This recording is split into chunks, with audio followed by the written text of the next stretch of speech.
My name is Paulo, I'm 32 years old, and what I'm about to tell you will definitely serve as a warning for many ex-boyfriends who still keep in touch with their former partners. Stay until the end of this story and don't forget to leave a like. That way, you encourage me to write more interesting and real stories for you. It may seem like an exaggeration, but I guarantee that every word of this account is true, and I sincerely hope that my experience can prevent other people from going through the same terror I experienced.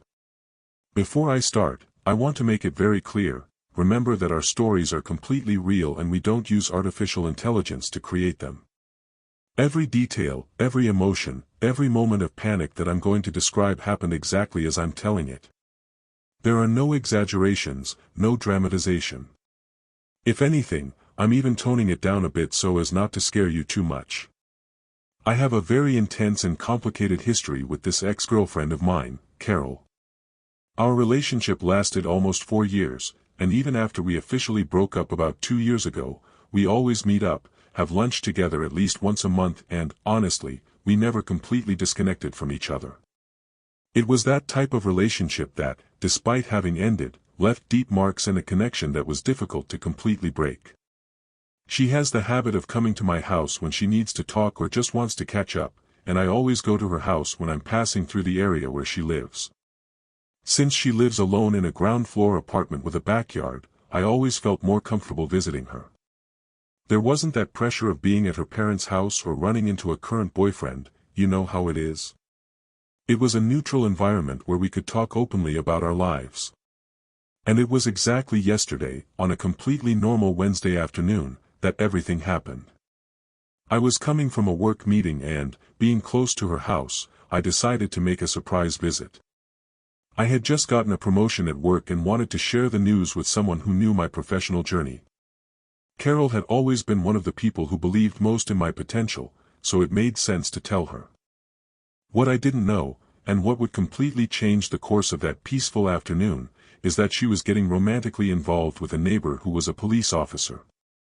A guy who lived just 3 houses away and who, according to what she told me later, had been obsessed with her since he moved to that street about 6 months ago. Up until then, everything was going well. I arrived around 3 in the afternoon, rang the intercom, she recognized me through the camera and immediately opened the gate. I went there with complete naturalness, she received me warmly with that welcoming smile she always had, and made that special coffee that only she knows how to make the way I like it, really strong, with a touch of cinnamon and served with homemade cheese bread that she had just made. We sat in the living room and started chatting about casual things. I told her about my promotion, she was genuinely happy for me, congratulated me and said she always knew I would go far. That's when, naturally, the conversation drifted to her personal life. That's when she mentioned, casually, that she was having an interesting fling with this police officer neighbor. His name was Ricardo, and according to Carol, he was 35 years old, had been a military police officer for over 10 years and, apparently, had been in love with her since childhood. They had studied at the same school as children, although in different classes, and he had always harbored a platonic passion for her. When he discovered that she had moved to that street, he saw it as an opportunity sent by destiny. Up to that point, I confess I felt a slight twinge of jealousy, but it was okay. A fling isn't a relationship, it's not a serious commitment. I had no right to feel like I owned Carol, after all, we had broken up 2 years ago. She had every right to move on, meet new people and be happy. I genuinely wanted the best for her, even though a selfish part of me still had feelings. What I didn't know, and what she also didn't fully realize, is that this Ricardo guy wasn't just in love.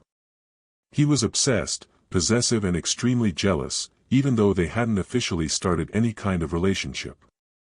She told me they had only gone out 3 times for dinner and he was already acting strange, constantly asking where she was, who she was with, showing controlling behavior that made her uncomfortable. We were sitting there talking calmly about this, with me even advising her to be careful and not get too involved too quickly with someone who showed signs of possessiveness, when suddenly, around 4:30 in the afternoon, someone started shouting my ex's name outside.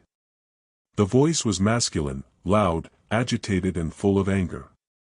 "Carol! Carol! I know you're in there." Open this door right now. She immediately recognized the voice of her fling, that Ricardo guy.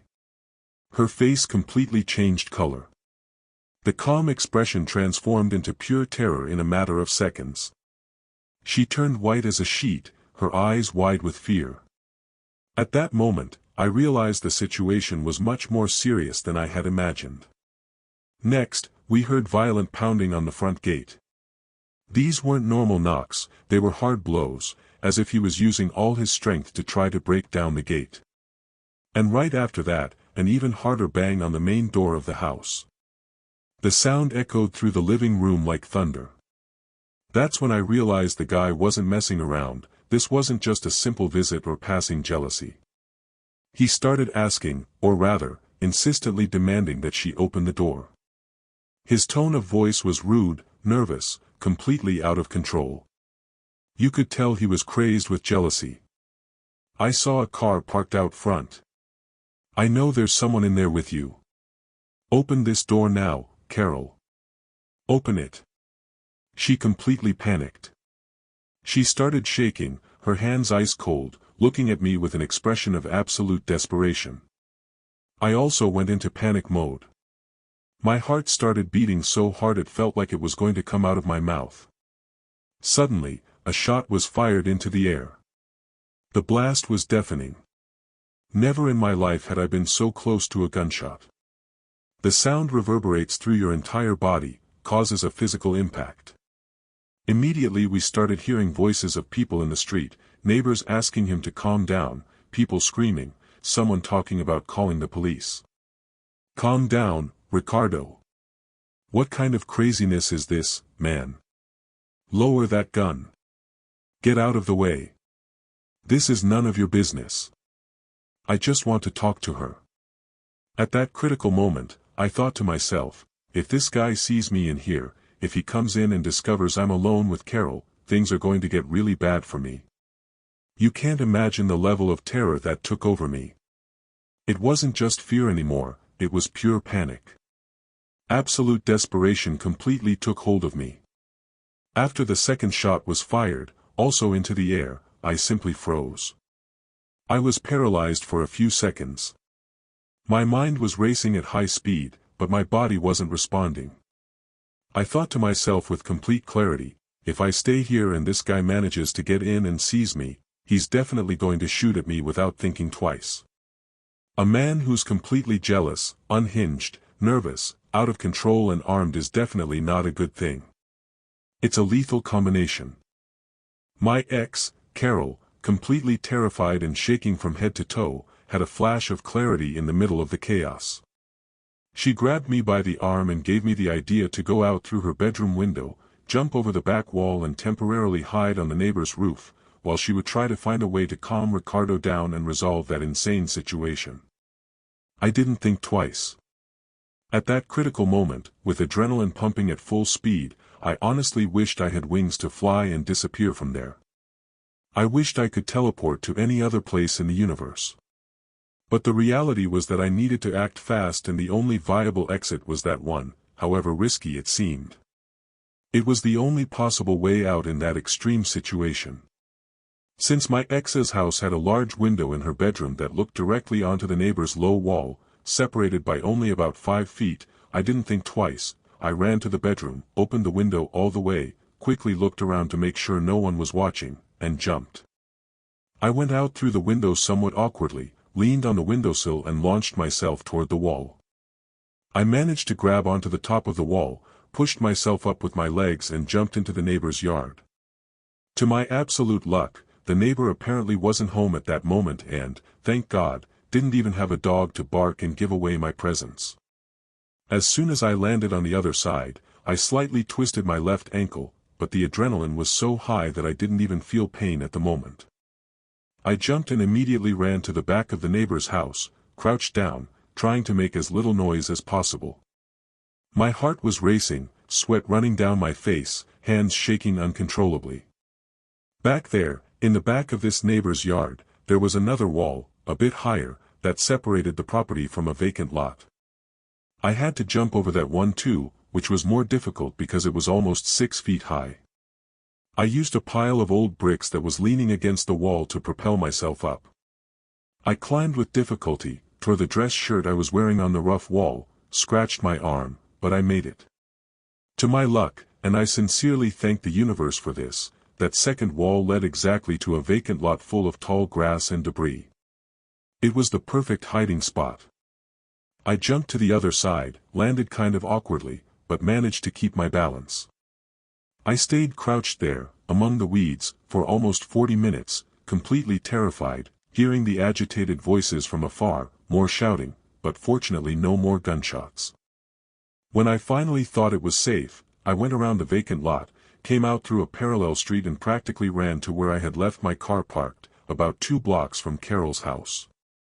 I got in the car, locked the doors and sat there for another 15 minutes or so, just trying to process what had just happened. Man, I got home shaking like a leaf. My legs were weak, still breaking out in a cold sweat, with a feeling of unreality about everything. I took a cold shower trying to calm down, but I couldn't stop shaking. I solemnly promised myself that day that I would never again visit any ex-girlfriend's house. Never again. No matter how much I still like the person, no matter how much we think we're just friends. It's simply not worth the risk. And it's not an exaggeration on my part. I really have seen an ex-boyfriend tragically lose his life because of exactly this type of mistake. An acquaintance of mine, about 3 years ago, went to visit an ex-girlfriend. Her current boyfriend found out, became crazed with jealousy and ended up stabbing my acquaintance. He didn't survive his injuries and died on the way to the hospital. That's why I say, it's not paranoia, it's precaution based on real experiences. You must be wondering, at this point, if my ex, Carol, ended up marrying that crazy, jealous and dangerous guy, Ricardo. Thank God, and she also gives thanks every day, she managed to get away from that guy for good. After that terrible day, she filed a police report, requested a protective order against him and, on the recommendation of the police themselves and concerned friends, moved out as quickly as possible.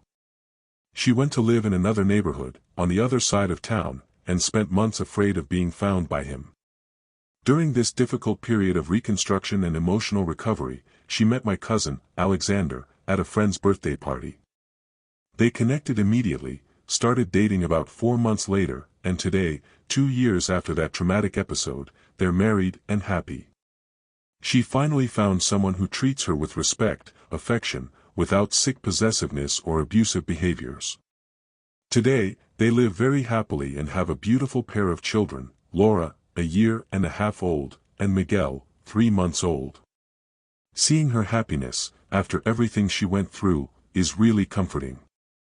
As for me, life also took interesting and unexpected turns. A few months after that whole episode, at one of the family parties where I saw Carol again and got to know my now wife better, I ended up getting closer to and marrying Julia, who is none other than my ex's younger sister. I know it may seem strange to some people, but it wasn't planned at all. It just happened naturally. We had known each other by sight for years, but had never really talked. At that party, we had a long chat, discovered we had a lot in common, started going out and, a year later, we were married. And now, to complete our happiness, she's 6 months pregnant, and we're anxiously and excitedly awaiting the arrival of our first child, who will be a boy and will be named Pedro. But what about the crazy jealous guy, Ricardo? What happened to him? I found out through Carol, who heard through acquaintances from the old neighborhood, that he's currently in prison. And it wasn't because of the episode with her, unfortunately. Although he was temporarily removed from duty, he wasn't arrested on that occasion. He ended up being arrested months later because he brutally beat up his own sister's husband over a ridiculous argument during a game of pool at a bar. The brother-in-law suffered a skull fracture, was hospitalized for weeks, and Ricardo was arrested in the act for aggravated assault. In addition, after all the internal investigations, he was also permanently expelled from the police force for inappropriate behavior and misuse of a firearm. So, after hearing this whole real, true story, without exaggerations and without inventions, I think I deserve a like, right? Do I deserve your support or not? I really need the support and interaction from you, readers. Come join us, subscribe to the channel, leave your sincere like and your comment sharing if you've ever been through a similar situation or if you know someone who has.